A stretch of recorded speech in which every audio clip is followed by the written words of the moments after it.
Hey everybody, it's Harry, and welcome to this month's Comic Haul video. We got a giant pile for May, so buckle on up and we're going to see what we've got for this month. Here is this month's DCBS order. 33 books, totaling a whopping $119.50. That is a lot more than I was anticipating spending this month. But there are a whole bunch of trade paperbacks in here, including a hardcover from Sandman and a few other little fun choice things. But yeah, overall, you know what I think would be nice is if they actually gave the total pre discount so I could see how much I saved, quote unquote. But is what it is. Let's move on. So we begin at the very beginning with Kolchak the Night Stalker. Sorry, Kolchak the Night Stalker. There, less of my regional accent. And this is by Will McDermott. And this follows TV detective Kolchak. And this is a prose book that I could order through DCBS that was solicited in previews. And so if you're not familiar with the original TV series of Kolchak the Night Stalker, he is a newspaper reporter who comes across all sorts of supernatural shenanigans. And in this particular story, Kolchak hates Los Angeles Halloween. He calls them a 3-day debauch filled with plastic people wearing $1,000 costumes. Nothing could get Kolchak to attend a Hollywood Halloween party, nothing that is, except an invitation to the grand reopening of Tinsel City's Hotel of Death, where the Hotel Cecil, infamous home to 2 serial killers and site of dozens of disappearances, suicides and murders, opens its doors for the first time in years on Halloween weekend. What could possibly go wrong? So yeah, I think this is going to be a fun and interesting read. I actually already started in on it, so I'm about 11 pages in, and it really captures the flavor of the writing of the TV show. So Kolchak has this sort of, I guess sardonic is the best way of putting it, manner of speech, and it really comes across in this book. So, very good job. It feels like I'm reading one of the episodes of the TV show, which is spot on. So, Kolchak, the Night Stalker, Hotel of Horror. And next up, we have the aforementioned Sandman Universe, Nightmare Country. Let's turn this around to get it all the way in there. There we go. Boop. And this is a hardcover. It is going to follow a little bit on the Corinthian. And let's see what we can read here. I'll actually read it off of the screen instead of trying to read upside down again. Dream of the Endless is unquestioned lord of all that happens when we sleep, including his most solemn duty, the creation of nightmares. Let's skip down here.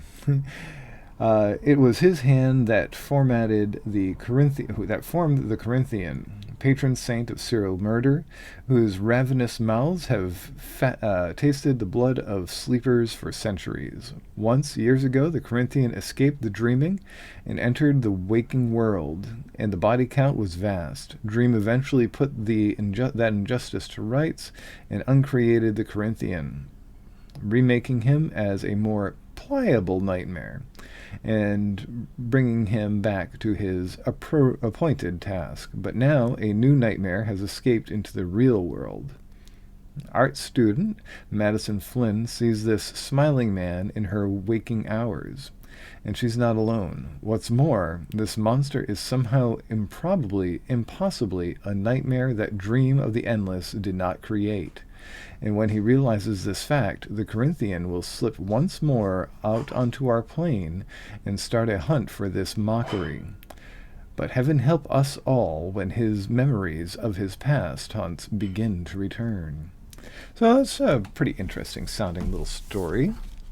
And we open them up. So this is a very well-produced hardcover trade. The art looks about as good as you'd expect for a main release Sandman type book. So it has that very much It looks like Dead Boy Detectives and that sort of thing. So it's a current DC style. And I really like that bit there. I think this might have been a cover. That's probably a cover. Anyways, but yeah, so it's pretty neat. I'm looking forward to getting into that. It's been a while since I read any Sandman. It also comes with a little poster print of Death with the Corinthian skull. So pretty neat. I'm looking forward to getting into that. This is the most expensive book on the list that I got. This was a cover price, $29.99, but it's 50% off, but it's still expensive at like 14 change. Moving right along to Miracle Man #1. So this is Miracle Man Marvel Tales #1. And what this is, it's a collection of Miracle Man shorts. So it has some original release stuff from when Miracle Man first came out in the UK, and then it has some additional materials. So really kind of looking forward to seeing how this sort of gets reframed, or how this reframes the current Miracle Man story, because I'm sure that they've picked stuff that actually works well with what's going on in the story right now. So we will see. So Marvel Tales, Miracle Man #1. Oop. So we got Breath of Shadows #3 and #4. So great discrepancy in the covers. I'm not sure that I had wanted this cover, but I know I did want this one. But I'm just going to live with what I got for this one.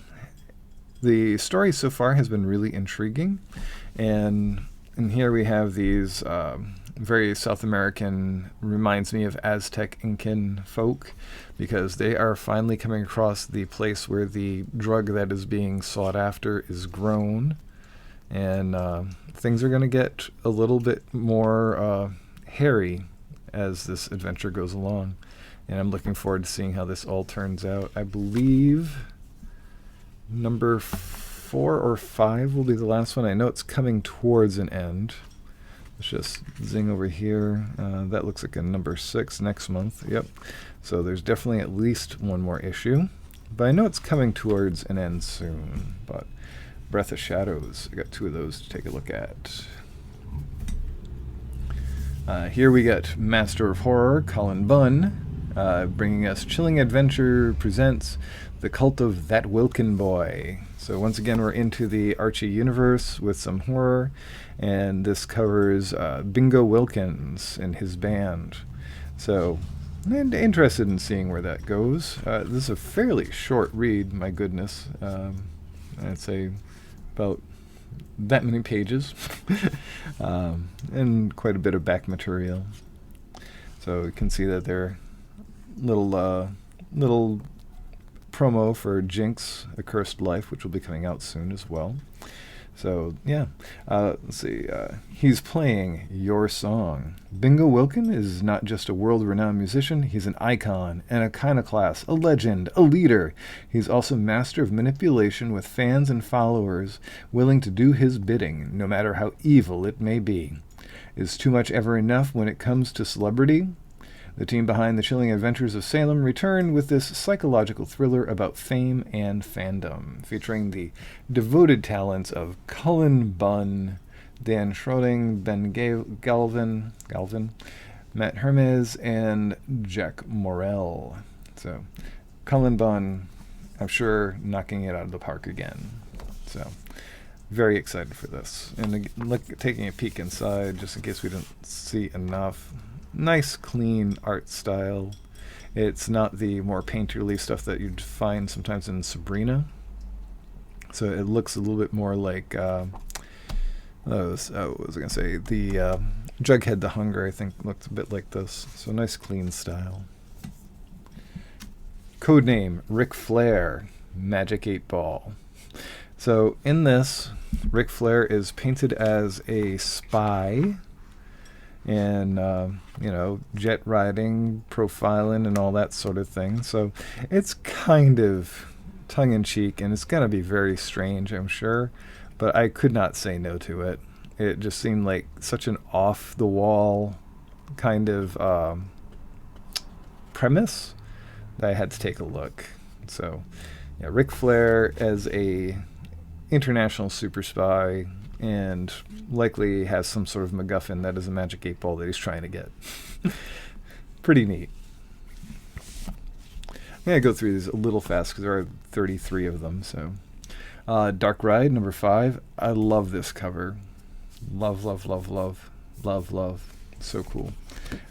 Thick and cardstocky. So yes, Dark Ride continues. We got some background, and then we're going back into the present. A little bit of Halloween there. And yeah, I've been enjoying this quite a bit so far, and I'm looking forward to seeing where this ends up. I want to say there's maybe a couple more issues left before this is over, and thus far I've really enjoyed it. It's just I know it can't / won't last forever. I will say I do like this cover for next month's there, but anyways, I digress. This one I just really liked. I liked the super dark and sort of like the shadow involved in here, and these guys with however so many of them there are, it made me think of Nurglings. So, Dark Ride. Cullen Bunn back again with Door to Door, Night by Night. This is number 5 from Vault Comics, their Nightfall imprint. So our favorite door-to-door salespeople are back, and they are once again on the road looking for more trouble. Well, I don't want to say so much looking for trouble, but finding more trouble. Looks like we have looks like Fiji mermaids, or mermaids period. They may not or may not be Fiji. But yeah, ooh, we'll see how this all goes. The complete series of I Walk with Monsters. That looks interesting. The Rush also looks interesting. Yeah, I get distracted easily by by the ads. So, something evil, something hungry lurks in the cold darkness of Bear Creek. It's up to our misfit sales team to destroy the vicious creatures. You know what that means. Fishing trip. Excuse my halting readings, just reading upside down, and this is teeny tiny script, very thin writing, but yeah, definitely mermaids, and that's gonna be fun and cool. Dungeons and Dragons Saturday Morning Adventures. Like this art style, pretty cool. So I read the first issue last month, and as soon as it got going, it was over, and I can't help but feel it's probably going to happen again. But it just picks up right with the gang of the D&D cartoon series in the middle of an adventure. They're still, one of them was still focused on being able to go home, but for the most part, the others are starting to get comfortable with living in the world of Dungeons and Dragons, and they are not interested anymore in going home. So I think that will be an interesting interpersonal conflict. But so far this has been okay. Like I said, the first issue was a really fast read, and I'm anticipating that the second one's going to fly as well. And hopefully it carries the story well. Frank Frazetta's Death Dealer is moving on and getting older. This is number 11 as we move into a brand new storyline. Let's see. The curse of Deathbringer sent Kerr into the bowels of the frozen hell, from which he has returned with the innocent child that Kerr sent there with his own hands. Now, the sorceress seeks out more allies for the War of the Horsemen. So now we're going to be having a bunch of, I think, vignette-y storylines where they're going to be picking up more folks to fight the powers that be with Kerr. So, interesting where this is going. Is it setting my world on fire anymore? Not really. I've enjoyed the first cycle of stories on this, and now I'm starting to get a little cooler on it. So, there's a little too much tongue-in-cheekness, but I digress. I'm going to read this one, see where it goes, see if I love it. Death Dealer. The Gimmick, number 2. So, this is very interesting. I read the first issue, and it is a wrestling drama, but also involving, I hate to say superheroes, meta humans, I guess is the best way to put it. One of the main character is actually super strong, and he mistakenly punches his hand through somebody, and in the wrestling ring. And so it's interesting. I'm wondering exactly how this story is going to evolve. I know that our main character is sort of a absentee father. This is his son or child, and the mother that's been kind of left behind, and the mother's coming to grips with the fact that the child is superpowered as well, and trying to get reunited with the father of her child. So we're going to see where this moves. It's intriguing. Grimm moves into the number 10 mark. As I said last couple, this story arc has not really set my imagination going. It's basically the death's no longer happening, so the world is getting weird and funky, and it's dealing with all the fallout from that. I'm really starting to not care that much. It doesn't feel like the first series, and it doesn't feel like a really good storyline overall. I'm thinking this is my last series of Grimm. So, yeah. Hairball. Number 1.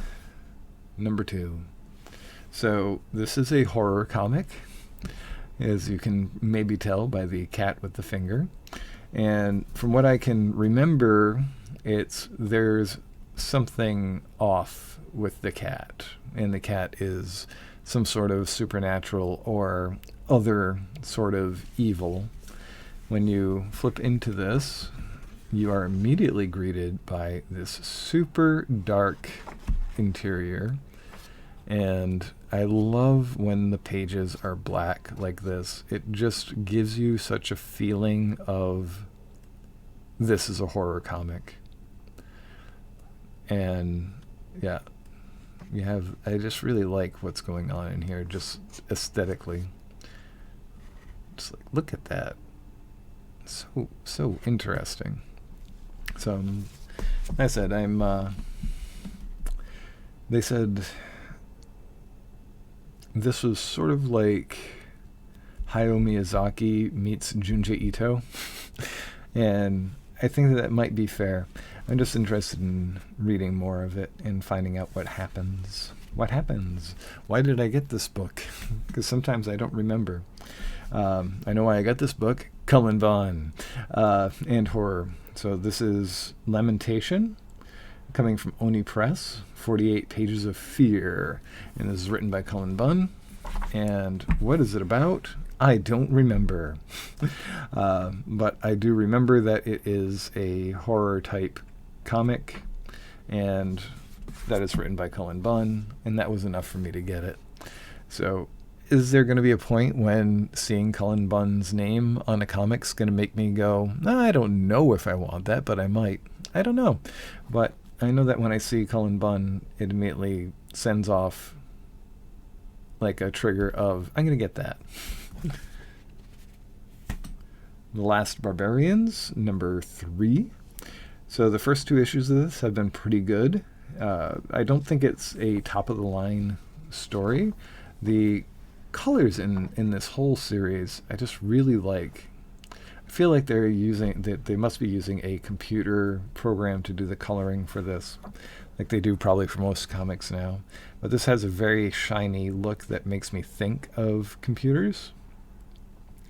And as we move along through the story, we're starting to find out that there's definitely a lot more going on than we initially anticipated. So, Last Barbarians. I would still say this is a pretty high recommend for if you like fantasy stuff that's a little outside of the norm. So, boom. Little Monsters, number 12. So the other month I saw Solicited with this cover, and I thought, it's coming to an end soon. And it is coming to an end soon. I believe 13 is the final issue, if I'm not mistaken.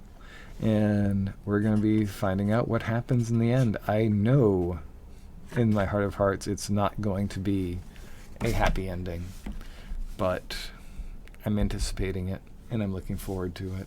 And I keep saying that about things, and I'm sorry it's repetitive, but it's true. What is this? So I was shocked to get this. I saw it's just like a plain white sheet, and then it's Lycan, Girls' Night from Band of Bards. I then thought, did I get something that was adult? Is there, like, nope. It's got white on the outside. So I don't know if they did that to preserve the cover quality or what, but when I popped into here, I did see that there is definitely like some graphic quality to it, but nothing that would make me go, this should have a plain white cover on the outside. So yeah, so it's a werewolf story. That's what I recall of it. And yeah, I just like the colors. This cover is what got me to get it. So we'll see. I'm a little curious and a little afraid. Magic Order 4, number 4, where we have the Moonstone that has been sort of sequestered inside of a different dimension. And he looks like the lead singer of Lord of the Lost, or a similar band. So, pretty cool outfit aside. I mean, pretty cool, kind of cool. Also, sort of not, but I'm not sure. I don't know what I think. But yeah, so the storyline's kind of moving along where the Magic Order's falling apart. The world's not in a great place, and we are trying to escape the past / other dimension to try to get back into the present and try to figure out what's going on. So, not too bad. Like I said, I didn't love the third series. It was okay. The fourth series, I've been enjoying it a bit more, but it feels like it's been a long time since I read one. So I'm just going to put that aside for now. Masters of the Universe, Masterverse, number 3. So this has been a pretty cool series so far. It just goes, it's a little He-Man anthology book, and I mean, you can't go wrong. You have different art styles for different storylines. And they have, this is the, what is this, New Eternia? I think that's what that's called, that style. And, yeah, we're just exploring the He-Man universe, which I've enjoyed so far. So, Masters of the Universe, Masterverse. The Nasty. This comes from Vault Comics via their Nightfall imprint again, which I'm starting to really like. And this is a fella who, he has an imaginary friend who is basically a serial killer inside of a movie. And now things are starting to get real and strange. This takes place in Scotland. So Scotland, 1994. 18-year-old Thumper Connell still has an imaginary friend, the masked killer from his favorite slasher film. Thumper is obsessed with horror and always has been. He fills his time with scary VHS rentals and hanging out with his fellow fans, the Murder Club. But everything changes when his local video shop acquires one of the notorious films known as Video Nasties. Films so scary they're the target of the British Moral Decency League's crusade to ban and burn. But it's only a movie, right? It's all just imaginary, isn't it? So yeah, so his imaginary friend from the horror movies is going to become a real thing, is my thought. So, cautiously optimistic. The Neighbors, number 2. I really love the Rosemary's Baby element.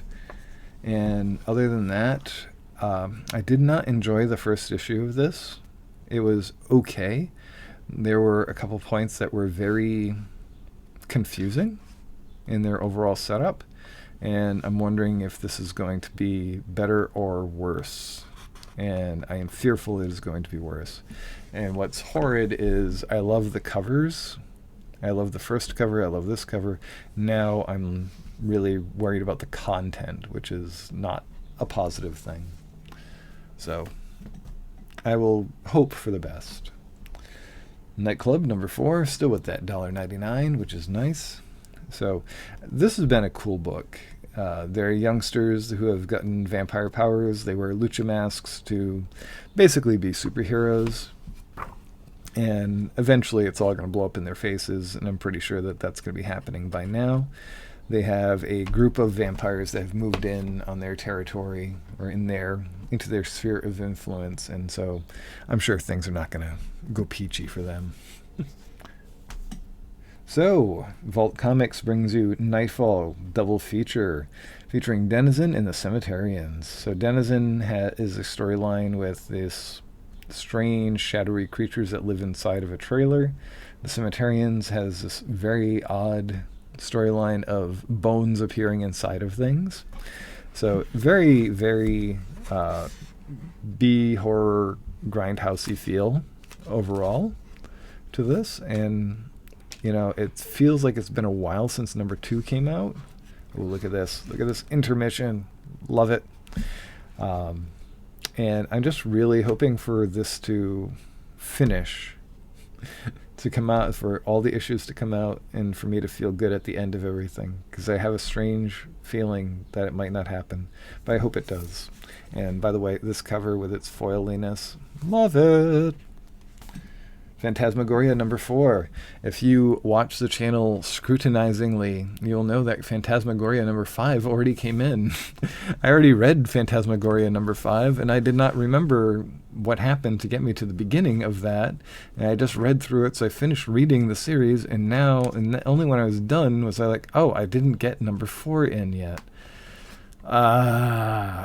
So this is number 4. I feel like I need to reread the series at this point, because I read number 5 out of sequence, so now it's like incomplete in my brain. So I'm gonna reread this. It was a good series. I did enjoy it. I don't mind rereading it. It was not a phenomenal series, possibly because I was missing number 4. Phantasmagoria. Planet of the Apes number 1. So I always enjoyed Planet of the Apes, the movies, and I really like the Rise of the Planet of the Apes. And this looks like it's taking place probably in the Rise of the Planet of the Apes universe, because it just has the look of that for the apes. And yeah, just really looking to see what this is gonna feel like, because I've never read a Planet of the Apes comic, so really like that cover. Like that cover with the gorilla looking at the space helmet. Dig it. Sandman, Dead Boy Detectives number 5. Dig that look. Love that look. This is another one that's coming towards the end of the series. And one that I hope that it ends well, because things are really going poorly for our main characters. So we'll see how this is going to go. I know that we're maybe one or two issues out from the end. I'm not sure if it's 5 or 6 long, but I know that this is coming to an end. But pretty good. 7 Years in Darkness. So immediately I look at this, immediately I remember the was it Tales from the Pentagram or something like that? Horror of the Pentagram. I forget which, but yeah, it even has the same look inside. And just to read this, a group of children whose a group of children whose families are part of a cult are conscripted to the Academy of Black Magic for 7 years, where they study the dark arts in a setting devoid of the sun. 72 children enroll, but only 7 will graduate alive. So yeah, so this is going to be cool horror fantasy weirdness, which I am into. So CEX Publishing. Don't Let Me Down, because this looks pretty cool. Stray Sheep number 3. So unlike the experience I had with Phantasmagoria, I know that I'm missing number 2. So I have to wait for number 2 to come in. I am not even looking inside. I'm not even going to look at the back. I'm passing that along. Going to wait till number 2 comes in. And then we've got Where Monsters Lie, number 3 and number 4. This has been a fun series so far. There's just charm in the idea of these psycho killers that are all living in their own gated community. There's humor in the way that they interact with each other. There's unexpected ways that things come together when they're actually interacting with the world around them. So yeah, this has been a cool series, and I believe this is right near the end. I'm just gonna flip through real quick and see. See if we have the end at the end. So this is going to be it for Where Monsters Lie. Very, very exciting, very good series that I've enjoyed. And I'm looking to see how this is going to end, and hoping that it's going to be exactly the way I want it to, which is amazingly. Last but not least, Ziltoid the Omniscient, based on one of my favorite musicians' albums. So this comes from Devin Townsend's album. He has 2 Ziltoid albums, and the first one is Ziltoid comes to the Earth looking for the finest coffee, and he gets very upset when he does not get the finest coffee, so he wants to destroy the Earth. Zany, weird stuff. Cool as a comic, I'm sure. I'm just surprised to not see Devin Townsend's name mentioned anywhere. But such is life. And that is my 33 books in approximately 33 minutes. Let's go back up top. So that's all the books for this month. Not too bad. And so if you are just here to see the comics fly by and hear a quick little snippet about each one, then I will tell you, please like, subscribe, leave some comments. If you want to hear more about any particular comic, let me know, and I can actually put together a review video. Otherwise, we'll see you here next time for another comic haul. If you like to stay around and hear a little bit of me talking at you, please stay around, because I'm going to talk at you at least a little bit and tell you about how ridiculously busy things have been lately. So, the other month I was saying how busy things have been and things have been going on, and it has been nonstop. I did do a video for the Comics Haul last month, and I just never got around to posting it.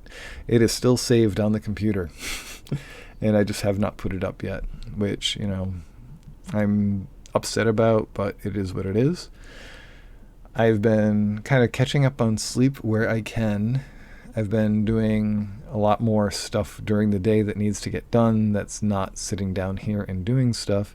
And when I am sitting down in here and doing stuff, I have been working on my painting of miniatures. And I was working on this guy. Let's see if I can get him into focus. There he is. Oh, he's so cute. Yeah. So this is my knight for my 40k army, or Grimdark Future. He's my Plague Knight, and he's nice and big and chunky and huge, and I think he's so cool. I've enjoyed the process of assembling him, and I've really enjoyed the process of painting him, and he is now officially pretty much done. I got him all covered in rust and grime and gross. I just need to put some tufts and stuff on his base, and then he'll be done. So I've been focused on just working on him because I find like it's very meditative to do painting. That's sort of my meditative thing, aside from actually meditating. Speaking of, I've been running meditation classes lately, which has been good. I've done 4 online, and I've done 1 in person so far. And I'm starting to feel really comfortable with it. I'm starting to kind of find my style of what I want to do for guided meditation or meditation instruction. And I'm going to start opening it up to more people. I have considered of actually doing some stuff on the channel, but I'm trying to keep it more towards the geeky stuff and less towards meditation and things of that nature, even though that's part of my interests and that sort of thing. But anyways, what do we have that's going to be going on this month? I can't guarantee anything, but I hope to have something. I was going to work on something today aside from this, and the time's kind of getting away from me again. I'm looking at the clock, and it's already almost 5 in the evening. I almost said afternoon, but kind of afternoon. And I still have laundry to do, and I still have a few other errands to do, and we'll see what happens. If something happens, it happens, and if it doesn't, it doesn't. But I'm hoping it does. All right?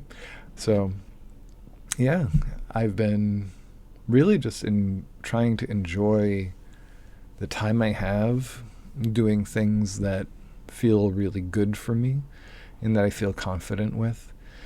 So I don't always feel confident with video production. I have a certain level that I want to get to, and I have a hard time getting there. And I feel like things can be very underproduced, and I end up feeling very unsure of the final product. So is what it is. Something for me to deal with. But like I said, for the past couple of weeks, I've just been really focused on things that I'm good at, that I know I'm pretty good at. So like the mini painting specifically, that's been my go-to. And I've been doing occasional, when I had comics to read, I've been doing tea and comics posts on the Giacomo and Gus Instagram. And I was considering doing that as a YouTube series. I just don't know if people would be interested, and I also don't know how exactly I want to do that and how I would like to do that. So things to think about. Maybe this month. We'll see. Because I'm thinking little short, like cell phone video kind of things. Keep them under a minute or so.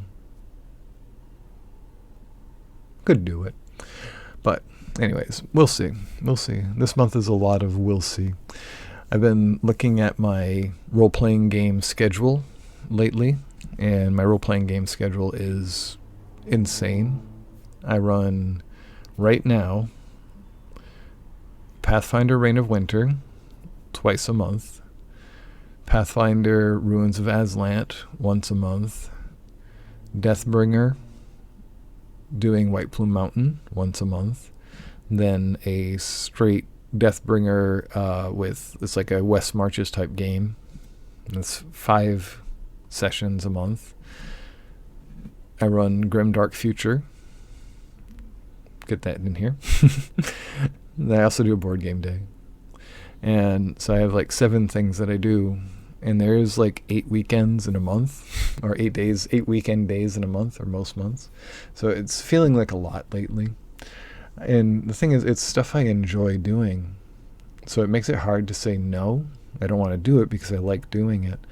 But I've found myself thinking sometimes, like, I need some more time to be able to work on stuff for the channel. I need some more time to be able to just recuperate. I need some time to just get over my week of work.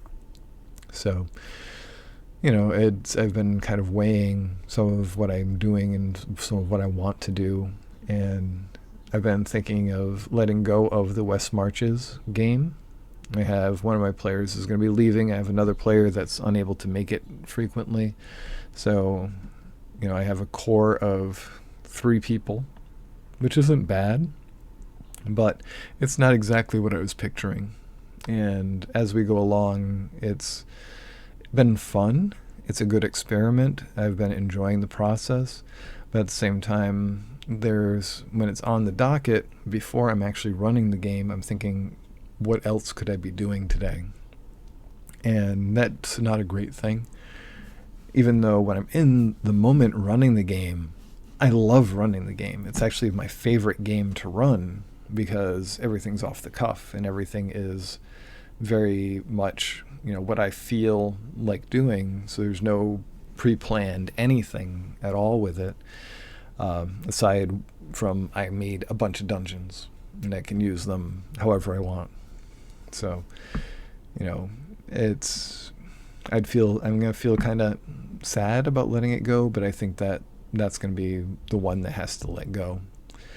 The White Plume Mountain, I've enjoyed running. I have a pretty solid plan of what I'd like to do for that. We've canceled it a few times, and when we cancel it, I'm like, oh, we're canceling that. What else can I do?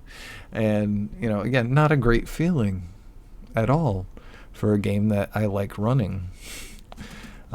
Mostly, I like spending time with the people that are in that game a lot, and I like the challenges that I can provide in that game a lot. But as far as if it's something that I really, really want to devote more than a year to, I don't know. And the same goes for the Ruins of Aslant. I've enjoyed what I've run for it. I enjoy the group of people that I have there. I just don't know that I want to run it. And, and then the same thing goes with the Grimdark Future game. I love playing the game. I love putting together the narrative and putting together the missions and everything.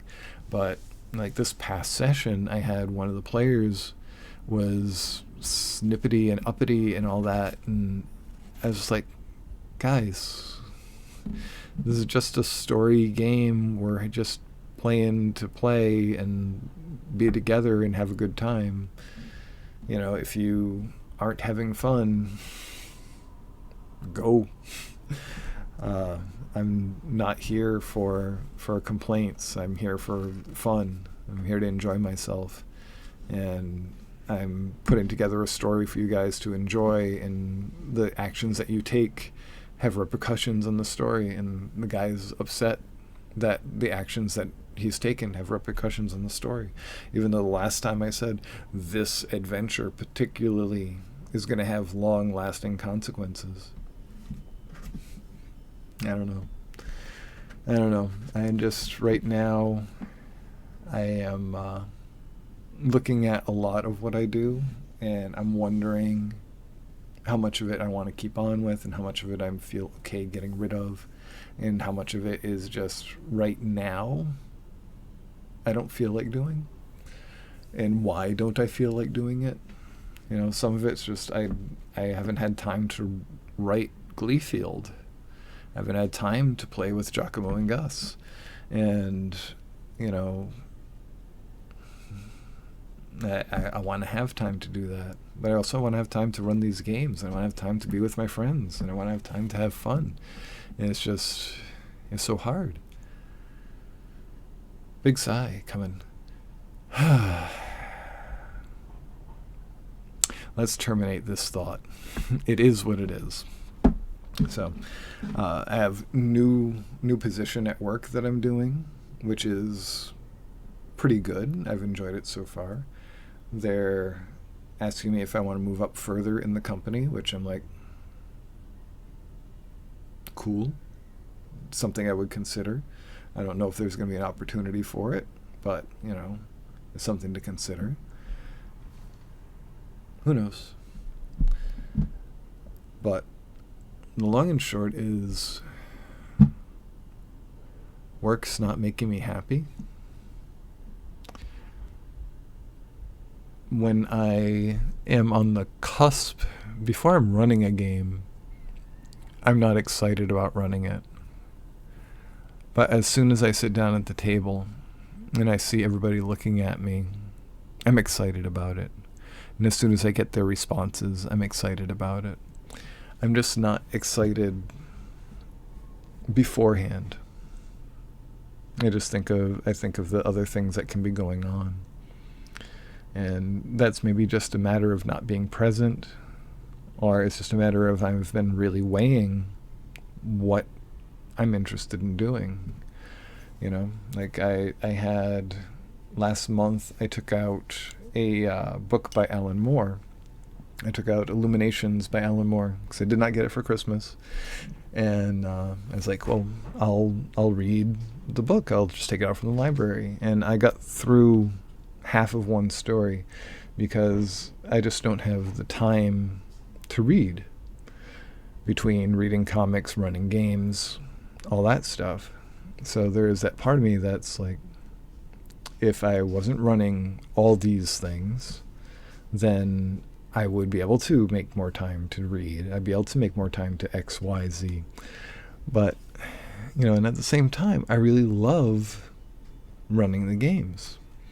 So it's interesting. There's this sort of tension between what I love and what I love. It's like, I love running a game. I love sitting down and seeing how things unfold with my friends.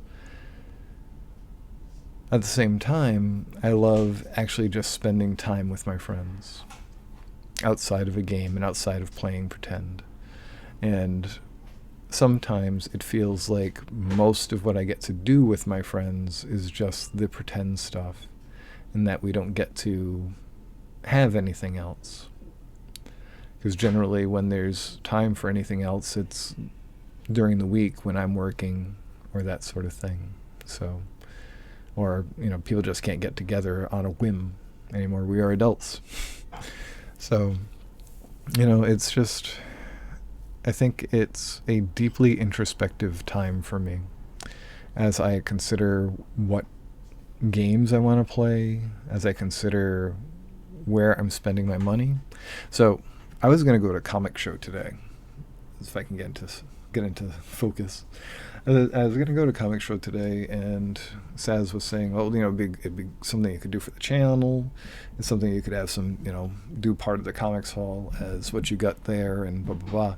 And I thought I could do that, and it would be fun. It would be fun to go there for a few hours and pick through the books and see what I could get, and come home with a pile like this that I spent like $30 for or something like that. And because I do like looking at the old books, and so usually when I go to these shows, it's like you go to one seller has boxes and they're selling stuff for 50 cents a book, so you go through all the 50-cent books, and then another seller has like $1 a book, so you go through all the dollar books, and then you go through all the $2 books, and then you walk away because you've spent so much money on 50 cent to $1 to $2 books that you're okay with spending more. So I thought of doing that, and then all I could think is, and then I have to store everything, and then when I'm on vacation, I'm going to have to go into the storage unit and pull apart all of my short boxes and reorganize everything. And then I have to do this and this and this and this. And I thought of all the storage and all of the stuff involved. And then of course I start thinking of, well, what am I going to do with this stuff long term? What's going to happen when I move? What's going to happen if I die? What's going to happen if X, Y, Z, A, B, C? And, I'm like, I just don't need it. I can focus on collecting new books, and that's enough. And then that's what I decided to do. I said, well, I have my books that it came in. I can do my video. I can order a trade for something that I want, which I ordered a trade for the Destiny New York. I got the Cherry Necromancer book on the way. I'm happy about that, and I'm excited for that. I almost bought like $60 worth of stuff, and I said no. I bought one trade paperback and walked away. But yeah, I don't know. It's a time to be really thoughtful and pensive, I think. So that's me in a nutshell right now. So thank you for sitting around and listening, and we will talk to you later. Have yourself a wonderful rest of the month if I don't see you, and if I do see you, continue having a wonderful rest of the month. All right, we'll see you later.